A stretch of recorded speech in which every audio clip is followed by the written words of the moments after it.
Tunggu saja, Šeško dan Højlund bisa jadi duet maut Manchester United. Ex-pelatih penyerang Manchester United, Benny McCarthy, percaya duet Benjamin Šeško dan Rasmus Højlund bisa menjadi pasangan mematikan jika kembali bersatu di Old Trafford. Menurutnya, kedua striker muda tersebut memiliki potensi besar untuk menghidupkan kembali masa kejayaan lini depan Setan Merah. Højlund tengah tampil gemilang bersama Napoli di bawah Antonio Conte, sementara Šeško mulai menunjukkan tanda-tanda adaptasi di Premier League.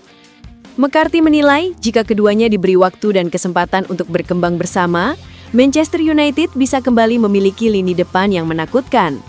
Komentar itu ia sampaikan dalam wawancara dengan bestbettingsites.co.uk, di mana McCarthy menyebut duet Šeško-Højlund bisa mengingatkan publik pada era legendaris Dwight Yorke dan Andy Cole di akhir 1990-an. Keputusan Manchester United meminjamkan Rasmus Højlund ke Napoli kini menjadi bahan perdebatan setelah performa apiknya di Serie A. Dalam 6 pertandingan di semua kompetisi, penyerang asal Denmark itu sudah mencetak 4 gol dan kembali menemukan ketajamannya. Højlund sempat kesulitan pada musim keduanya di Inggris, kehilangan rasa percaya diri dan konsistensi. Namun, di bawah arahan Antonio Conte, ia menunjukkan peningkatan signifikan dan menjadi salah satu pemain kunci dalam serangan Napoli. Dengan opsi pembelian permanen dalam kontraknya, performa Højlund kini membuat United harus berpikir ulang soal masa depannya. Banyak pihak menilai sang striker masih memiliki masa depan cerah di Old Trafford. Sementara itu, Benjamin Šeško masih berupaya beradaptasi di Inggris setelah dibeli dengan harga 74 juta pounds pada musim panas. Striker asal Slovenia itu baru mencetak 2 gol dalam 3 laga terakhir setelah sempat melalui 6 pertandingan tanpa mencetak gol. Meski awalnya dikritik karena belum tampil konsisten, performa Šeško perlahan membaik. McCarthy menilai perkembangan ini sebagai pertanda positif dan yakin ia akan segera memenuhi ekspektasi besar publik Old Trafford. Šeško sudah mencetak 2 gol dalam 3 laga terakhir. Begitu ia bisa benar-benar nyetel, United akan punya barisan depan dengan kualitas tinggi dan usia yang masih muda, ujar McCarthy. Menurut McCarthy, duet Šeško dan Højlund bisa menjadi kombinasi yang ideal untuk Manchester United. Saya pikir mereka bisa jadi pasangan yang bagus. Dua striker muda, keduanya dari luar Inggris dan sama-sama perlu adaptasi, kata McCarthy.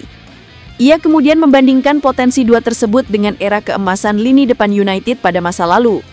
Dulu mereka punya Cole, Yorke, Solskjaer, dan Sheringham, 4 penyerang top yang bisa bekerja sama dengan baik. Saya pikir United bisa punya situasi serupa jika mempertahankan Højlund, tambahnya.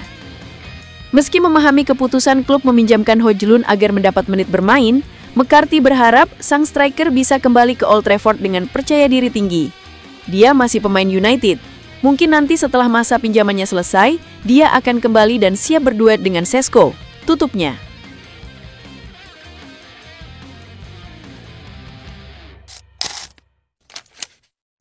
Mohon doa dan dukungannya untuk Manchester United dengan mengetik amin di kolom komentar. Mudah-mudahan Manchester United tahun ini dan selanjutnya bisa lebih baik lagi dari hari ini. Amin. Manchester United kembali dikaitkan dengan gelandang asal Jerman Angelus Tiller dan kabar baiknya ada klausul pelepasan dalam kontraknya yang bisa membuka peluang transfer lebih mudah bagi Setan Merah. Selama bursa transfer musim panas lalu, nama Tiller sudah sempat muncul di daftar incaran United. Ia disebut sebagai salah satu kandidat untuk memperkuat lini tengah bersama Carlos Baleba dan Adam Wharton. Namun, pihak Ineos selaku pemilik baru klub memilih untuk bersabar dan menunda perekrutan gelandang anyar hingga tahun 2026. Meski demikian, rumor mengenai ketertarikan United terhadap Tiller belum juga mereda.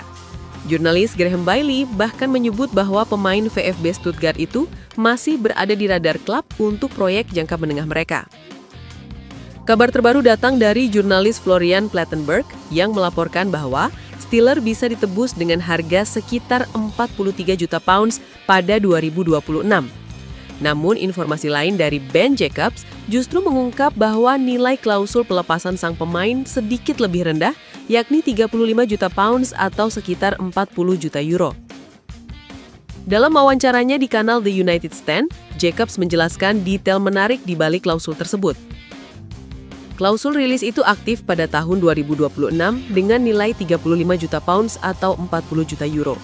Satu hal yang perlu dicatat, Stuttgart punya hak untuk membeli kembali klausul tersebut dengan biaya 2 juta euro.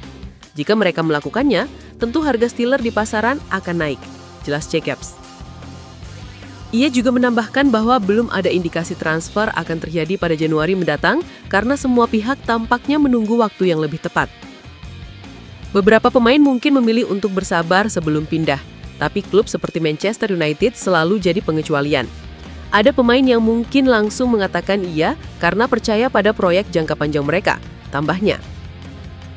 Nama Ruben Amorim, manajer anyar Manchester United, juga menjadi faktor penting dalam rencana perekrutan Steelers. Sejak masa pramusim, Amorim menekankan pentingnya kecepatan, intensitas, dan energi di lini tengah, sesuatu yang selama ini kerap menjadi kelemahan United.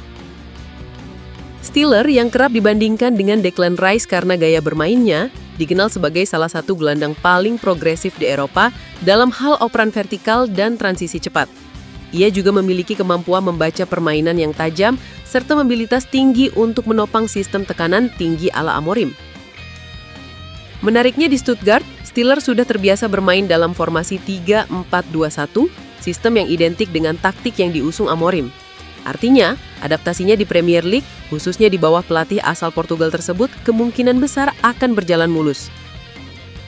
Jika semua berjalan sesuai rencana, Angelo Steelers bisa menjadi potongan puzzle yang hilang di lini tengah Manchester United, sekaligus simbol awal dari era baru di bawah Ruben Amorim.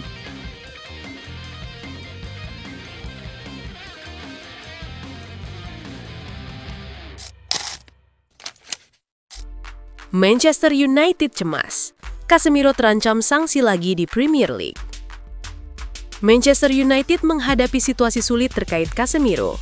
Gelandang asal Brazil itu berpotensi kembali menjalani hukuman larangan bermain di Premier League. Casemiro telah menjadi bagian penting dari skuad Ruben Amorim musim ini. Ia tampil dalam 6 dari 8 laga pertama Liga, dengan 1 absen karena sanksi sebelumnya. Masalah muncul setelah Casemiro mengantongi 2 kartu kuning yang berakhir menjadi kartu merah saat MU menang 2-1 atas Chelsea. Meski sudah menjalani larangan 1 laga, jumlah kartu kuningnya kini mendekati batas baru. Menurut aturan Premier League, pemain akan mendiskusi 1 laga jika mengumpulkan 5 kartu kuning dalam 19 pertandingan pertama musim ini. Casemiro kini sudah mengoleksi 5 kartu kuning hanya dari 7 laga. Casemiro kembali mendapat kartu dalam 2 laga beruntun melawan Sunderland dan Liverpool. Jika ia kembali mendapat 2 kartu kuning lagi, maka ia akan absen dalam laga penting melawan Tottenham pada 8 November. Hal ini menjadi kekhawatiran bagi Ruben Amorim yang mengandalkan pengalaman sang gelandang. Padatnya jadwal pertandingan membuat rotasi menjadi hal yang sulit dihindari. Setelah laga ke-19, ambang batas kartu meningkat menjadi 10 hingga pekan ke-32.